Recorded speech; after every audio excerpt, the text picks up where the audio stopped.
4 गतेसम्म हामी रोकौँ नि त। यदि 4 गतेसम्म भएन भने फेरि हामी तालाबन्दी गरौँला नि त। अमन्दा पछि फेरि मुख्यमन्त्रीको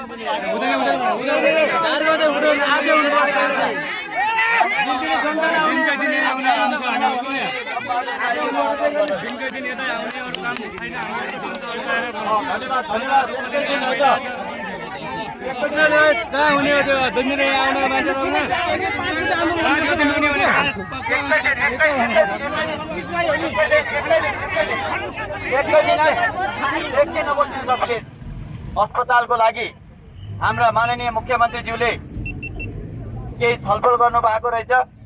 त्यस अनुसार आज चाहिँ फेरि हामी आन्दोलनको लागि उपस्थित भयौँ र उहाँको हिजोको छलफल चाहिँ के भएको थियो भन्ने हामीलाई थाहा थिएन।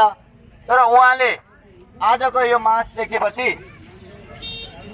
धनजनमा क्षति नहोस् भनेर मलाई चाहिँ 2-4 दिनको टाइम दिनुहोस्। 2-4 दिनभित्र म त्यहाँ आएर यदि अस्पतालको बोर्ड सहित अनावरण नगरेपछि पछि मेरो विरुद्धमा पनि नाराबाजी गर्नुहोला। त्योभन्दा पछि तपाईँको अधिकार छ भनेर भन्नुभएको छ। त्यो सूचना आएकोले हामीले यो आन्दोलन चाहिँ स्थगित गरौँ भनेर भनेका हौँ। किनभने हामी यत्रो दिन हेरिहाल्यौँ। भोलि शनिबार भइहाल्यो। 2-4 दिन पर्खिने भन्दाको कारण के हो भने भोलि शनिबार भयो। आज चाहिँ डेट तोक्नुहुन्छ उहाँहरू। आज शुक्रबार हो।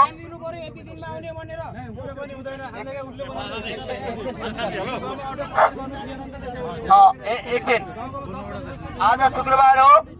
उहाँले चाहिँ आज डेट तोक्नुहुन्छ अनि भोलि शनिबार पर्सि आइतबार भइहाल्यो।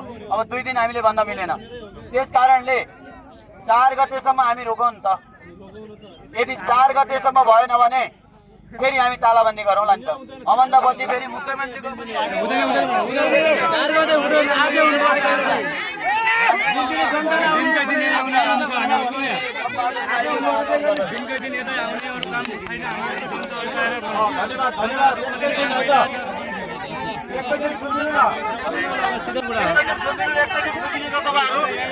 दिन जनता दिनदिनै घाममा तात्तिने एक पानी म लम्कीचुवा नगरपालिका वार्ड नम्बर 3 को वडा अध्यक्ष र म लम्कीचुवा नगरपालिकाको प्रवक्ताबाट राजीनामा दिएको वडा अध्यक्ष पनि हो। म त्यसरी यहाँहरू पक्कै पनि तपाईँहरूले आन्दोलन गर्नुभएको छ। तपाईँहरूको आन्दोलन गर्ने अधिकार हो। हामीले यो आन्दोलन गर्दै गर्दा यहाँ मुठभेडको परिस्थिति, यहाँ घाइते हुने समस्या, यहाँ चोटपटक लाग्ने कुरादेखि लिएर यावत दुर्घटना हुने विषय हामीले देखिसकेपछि त्यो मुख्यमन्त्रीज्यूले पनि हाम्रो आन्दोलनकारी मित्रहरू सबै हाम्रो दाजुभाइहरू हो, सबै हाम्रो दिदीबहिनीहरू हो, सबै हाम्रो आफन्तहरू, उहाँहरूप्रति नराम्रो घटना घट्नुहुन्न भन्ने मुख्यमन्त्रीलाई पनि एकदम चासोको विषय थियो। तसर्थ हामीले मुख्यमन्त्रीज्यूसँग थुप्रै पटक छलफल गऱ्यौँ, बहस गऱ्यौँ। कुरा गर्दै गर्दा मुख्यमन्त्रीले के आश्वासन दिनुभयो भन्दा आजका लागि आन्दोलन स्थगित गरिदिनुहोस्। 5 गतेभित्र म आफै त्यो क्षेत्रमा आउँछु, त्यहाँ प्रदेश अस्पताल स्थापना गर्छु र प्रदेश अस्पतालको सम्पूर्ण काम कारबाही लम्कीचुवा नगरपालिकाको भल्काबाट सुचारू हुन्छ। यसमा सबै आदरणीय आन्दोलनकारी महानुभावहरूलाई अवगत गराइदिनु र ढुक्क भएर बस्नुहोस्। यो अस्पताल कहीँ बाहिर जाँदैन।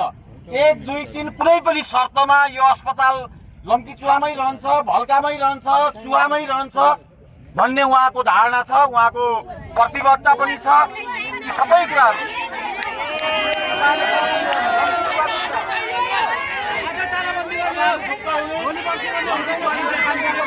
अस्पताल हुन्छ, यही भल्काबाट कार्यालय सञ्चालन हुन्छ, यही भल्काबाट अस्पतालका काम कारबाहीहरू 5 गतेभित्र अगाडि बढ्छन्।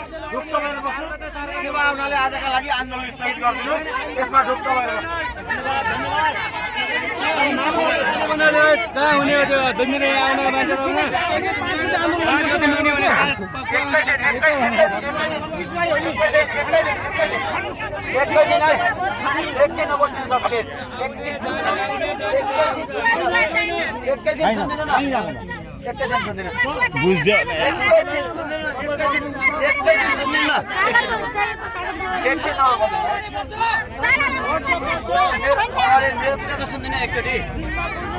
एकचोटि कुरा सुनिदिनु न पहिला एकचोटि कुरा सुनिदिनु एकचोटि सबैजना सुनिदिनु है ध्यानसँग आज हामी एकछिन नबोल्नु न एकछिन नबोल्नु एकछिन नबोल्नु आज 4 बजे म सर्वदलीय मिटिङ बोलाउँछु 4 बजे सर्वदलीय मिटिङ बोलाउँछु यो सर्वदलीय मिटिङमा 4 गते माननीय मुख्यमन्त्री ज्यू आएर उद्घाटन गर्ने भन्ने निर्णय गराउँछु यदि 4 गते उहाँ आउनु भएन भने उहाँको विरुद्ध म नै नाराबाजी गर्नेछु अहिलेका लागि चाहिँ तपाईहरु समयबेद भइदिनुस् नाराबाजी गर्नेछु उहाँको विरुद्धमा नाराबाजी गर्नेछु उहाँको विरुद्धमा जान्छ त्योभन्दा पछि म चाहिँ मुख्यमन्त्रीको पनि विरुद्धमा नाराबाजी गर्नेछु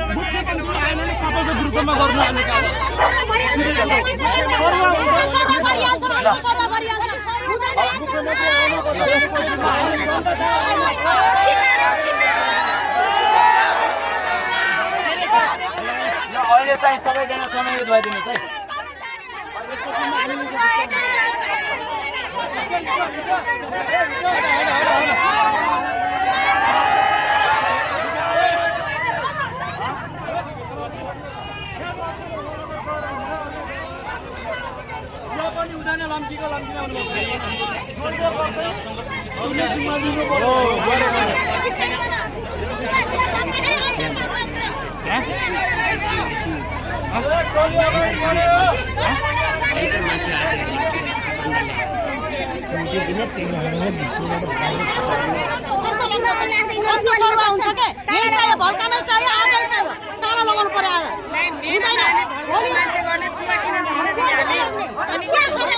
भोलि पर्सि किन लगाउने आज गर्ने